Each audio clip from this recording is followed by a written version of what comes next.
You're standing in the break room at 7:40 in the morning, microwaving the same oatmeal you've eaten most workdays for the past 6 years. The smell of it mixing with burnt coffee from a pot nobody's cleaned since Monday. A newer apprentice named Colby glances at your lunch bag, the same worn canvas one you've carried since your own apprenticeship, and says, not unkindly, "You've been a journeyman electrician for what, 12 years now? You could probably afford to treat yourself a little more than this."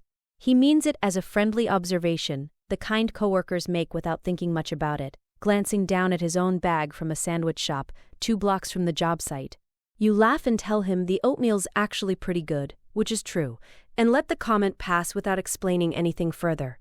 You don't tell him that your investment accounts crossed $780,000 last spring. You don't mention the duplex 2 towns over that's been quietly cash flowing for 9 years, or the fact that your current spending sits at roughly 34% of what you actually earn, a gap you built on purpose and have guarded carefully for over a decade. Here's the part almost nobody explains honestly about staying deliberately modest while your income climbs.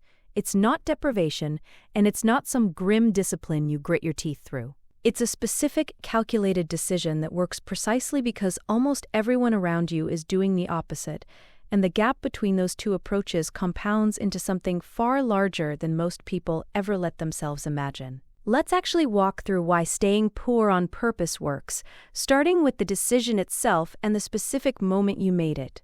You made the decision, though you didn't call it that at the time. At 26, the week you finished your apprenticeship and became a full journeyman electrician, your pay jumping from $19 an hour to $34 almost overnight. You remember sitting in your truck in the parking lot after getting the news, doing quick math on your phone, and feeling a genuine pull to finally upgrade something.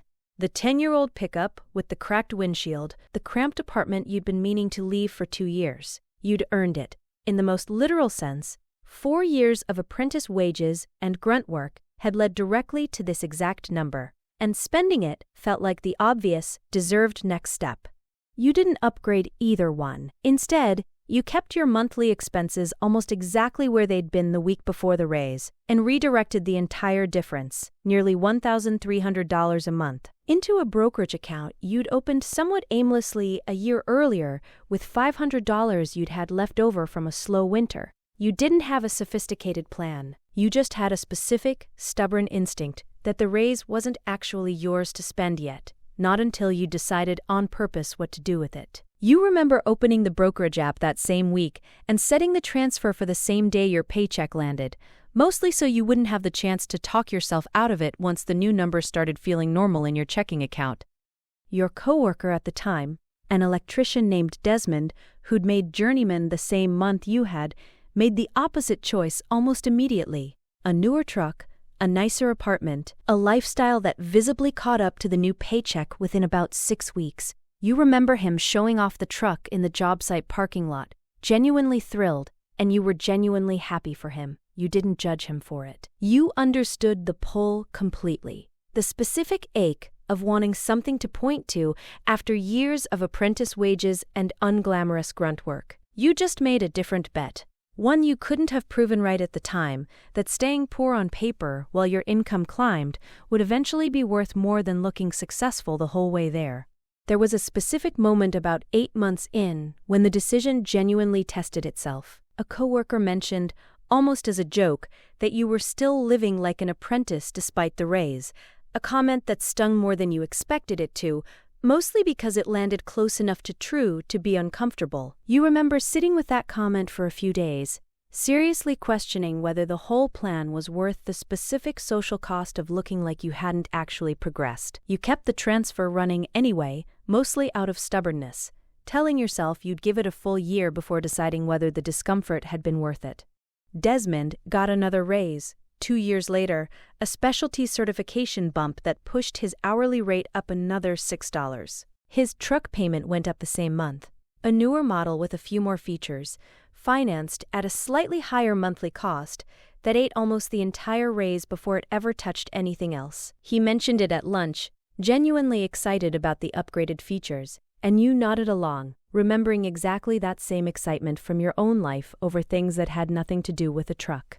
You watched this pattern repeat itself 3 more times over the following decade. a raise arriving, a lifestyle upgrade absorbing it almost completely. The actual gap between what Desmond earned and what he spent staying roughly the same width, no matter how much bigger the numbers on both sides got. By the third repetition, you started noticing the shape of it clearly enough to almost predict it, the way you'd predict a familiar wiring problem before even opening the panel. Currently, research on household spending consistently shows that the average worker increases their spending by nearly the full amount of any raise within about a year, a pattern researchers call lifestyle inflation. And it's not really a character flaw so much as a default that happens automatically unless someone deliberately interrupts it. Desmond isn't reckless or foolish. He's genuinely good at his job, careful with big decisions, thoughtful in most areas of his life. He was just running the pattern almost everyone runs unless they consciously decide not to. You ran a rough comparison once, mostly out of curiosity, between your own trajectory and a hypothetical version of yourself who'd absorbed every raise into lifestyle the way Desmond had. That hypothetical version would be saving roughly the same dollar amount today as you were at 26, essentially frozen in place despite 6 raises and 2 certification bumps totaling nearly $19 an hour in additional pay over 12 years. The actual you, redirecting a majority of each increase, is now saving close to 4 times what you started with, a gap that widens every single year a new raise arrives and gets handled the same quiet way as all the ones before it. Desmond mentioned once, at a slower point on a job site, that he sometimes wonders where all his raises actually went, genuinely puzzled by the fact that a considerably larger hourly rate hadn't translated into a considerably larger sense of financial ease. You didn't have a satisfying answer for him in the moment, mostly because explaining lifestyle inflation to someone mid-conversation on a job site felt like the wrong setting for it. You just nodded and let the comment sit, recognizing it as the exact question you'd been quietly answering for yourself, differently, for over a decade. Here's the part that makes staying deliberately modest so disproportionately powerful. It's not just that you're saving more money, it's that your savings rate, as a percentage, grows exponentially rather than gradually, because your expenses stay roughly flat while your income keeps climbing. At 26, saving $1,300 a month against a $34 an hour income put your savings rate around 26%. By 38, with your hourly rate closer to $52 and your expenses barely different from a decade earlier, adjusted only modestly for genuine inflation, that same rough dollar gap had grown into a savings rate above 55%. You ran the actual retirement math on that difference once out of curiosity, comparing a 26% savings rate held flat for an entire career against a savings rate that climbs the way yours actually did. The flat 26% scenario reaches financial independence, using a standard 25 times annual spending target in a little over 28 years. The climbing scenario, identical starting point, reaches the same target in just under 18 years, a full decade earlier, entirely because the gap between income and spending widened instead of staying constant. You remember doing this specific calculation on a rainy Sunday afternoon, running the numbers 3 separate times because the 10-year difference felt too large to trust on the first try.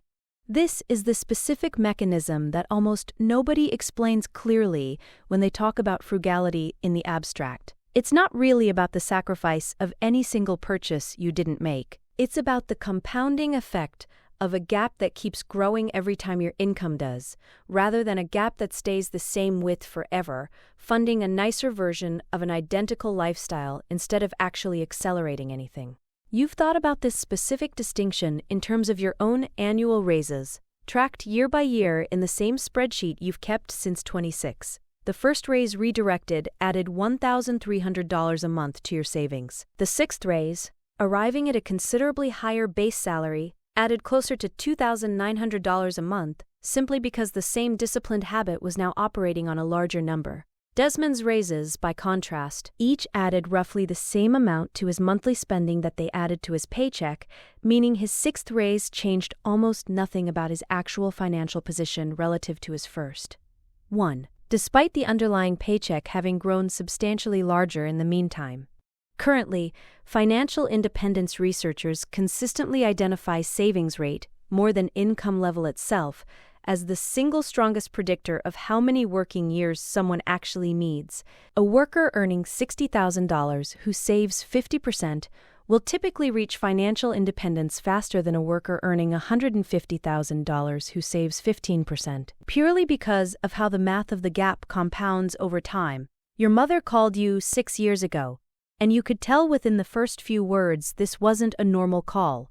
She'd heard, through your sister, that you were still driving that old truck and still living in that same little apartment, despite what she'd assumed by then must be a genuinely solid electrician's salary, and she wanted to know, gently but directly, if you were struggling financially in some way you hadn't told her about. Her voice had a specific, careful quality to it, the way people sound when they've rehearsed a difficult question more than once before actually asking it. You sat with the phone against your ear, feeling the specific discomfort of realizing your privacy had accidentally worried someone who loved you. You could have explained everything right there: the account balance, the duplex, the actual mechanics of the whole plan. Instead, you found yourself hedging, telling her you were doing fine without offering specifics, mostly because the full explanation felt like it would take longer than the phone call had room for, and partly because some instinct told you the explanation would change something about how she saw you that you weren't ready to test yet. You remember hanging up feeling worse than before the call started, not because anything had actually gone wrong, but because you'd left her with the same worry she'd called with in the first place. You told her the truth, 2 years later, at a family dinner, mostly because the duplex needed mentioning when your sister asked a related question about renting versus buying. Your mother's reaction wasn't what you expected. Not relief exactly, more a kind of quiet recalibration, the same look people get when a piece of information rearranges something they'd been carrying around incorrectly for years. She asked why you hadn't just told her sooner. You didn't have a perfectly clean answer. The honest version was that visibility, even with someone who loved you, changes the shape of a relationship the moment it becomes real, and you'd been protecting something you couldn't fully articulate at the time.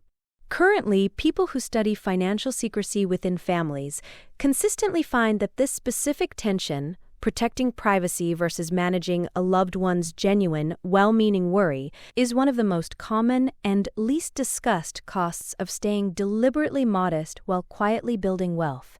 It's not a cost that shows up on any spreadsheet. It's real anyway. Your relationship with your mother has been slightly different since that dinner. Not worse, just different, in a way that's hard to fully describe. She still comments on the truck occasionally, more affectionately now, almost like an inside joke between the two of you, rather than a genuine worry. She's also started asking, once or twice a year, small practical questions about her own modest retirement savings, questions she never would have brought to you before, now that she knows you actually know something useful about the subject. You've helped her, gently, the same unglamorous way you've helped your sister. And it's become one of the more unexpectedly rewarding parts of the whole decade plus of staying quiet in the first place. Your sister called you 11 months ago, and this time it was her turn to need something real. Her small catering business, 4 years into a genuinely good local reputation, was 3 months behind on commercial kitchen rent after a slow stretch, and the landlord was threatening to end the lease within a month, unless she caught up. She had a rough sense that you'd done well over the years, though not the specifics, and was hoping for advice, maybe a modest loan, to bridge the gap. You could have solved it before she finished the sentence. $18,000 against your current position wasn't a real financial decision. It barely registered.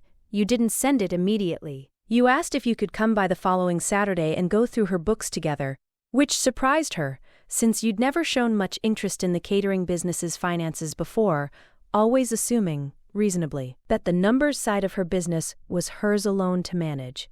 That Saturday turned into 3 spread across a few weeks. You found a supplier contract she'd never renegotiated in 4 years, quietly overcharging her by nearly 20% compared to a competitor 2 towns over, and helped her find a small business relief program specific to food service that neither of you knew existed a month earlier.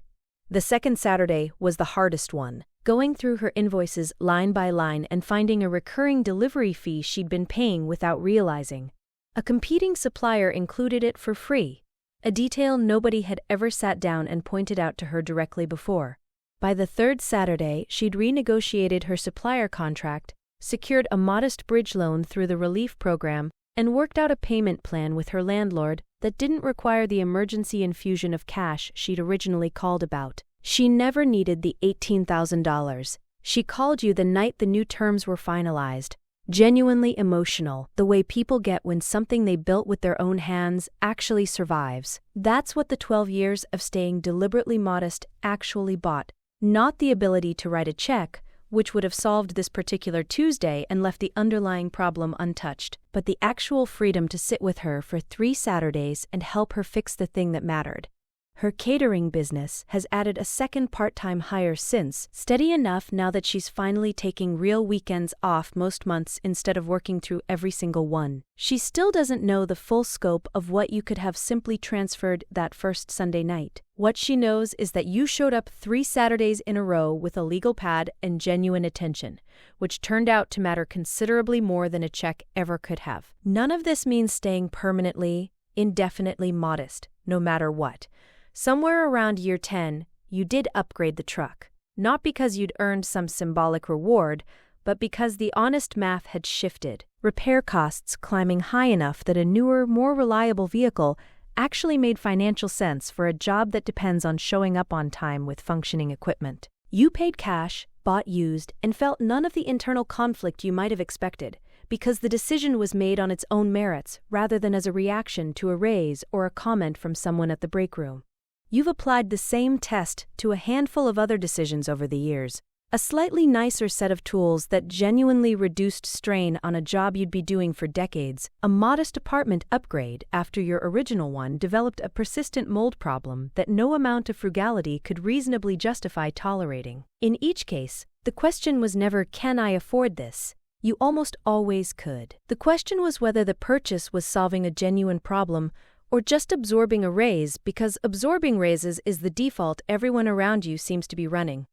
The actual skill isn't staying poor forever. It's staying deliberate about every single upgrade, asking whether a given purchase is genuinely improving your life or simply keeping pace with a paycheck that grew for reasons that had nothing to do with your actual needs changing. Desmond, for what it's worth, is a good electrician and a genuinely happy person, and this was never a story about him doing anything wrong. He simply never paused to ask the question you kept asking yourself at every single raise, every single certification bump, for over a decade running. Currently, financial psychologists who study long-term wealth builders note that the healthiest version of this approach isn't rigid deprivation. It's intentionality, spending genuinely and often generously on the specific things that matter, while declining, on purpose, to let spending expand automatically just because income did. You still buy good tools. You still take your partner out for a real dinner most Fridays. The oatmeal isn't a symbol of suffering. It's just genuinely what you want most mornings. The same way the worn canvas lunch bag stopped being a sign of struggling and became, somewhere along the way, just the bag you actually like using. You're back in the same break room a few weeks later, the same oatmeal, the same microwave, with the door that doesn't quite latch right. Colby's moved on to a different observation this time, asking if you're planning to bid on a bigger project coming up next quarter. You tell him you're thinking about it, and mean it, the conversation moving on without either of you circling back to the oatmeal comment from before. 12 years ago, you sat in your truck doing quick math on your phone, feeling the pull to finally upgrade something after years of apprentice wages. You didn't. Standing here now, with a net worth past $780,000 and an oatmeal habit that's outlasted 3 of Desmond's truck upgrades, you understand something you couldn't have fully explained back then.